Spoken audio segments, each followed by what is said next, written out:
Okay, we have power to the block, as you can see. And I am plugged into the back along with the USB into the back of my computer. I have a drive-in. And I'm turning the power on.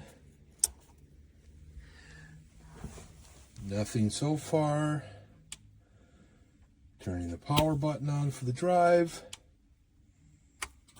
Nothing. This is the second one now that I have bought in the last 2 weeks, and the same problem. It just will not turn on.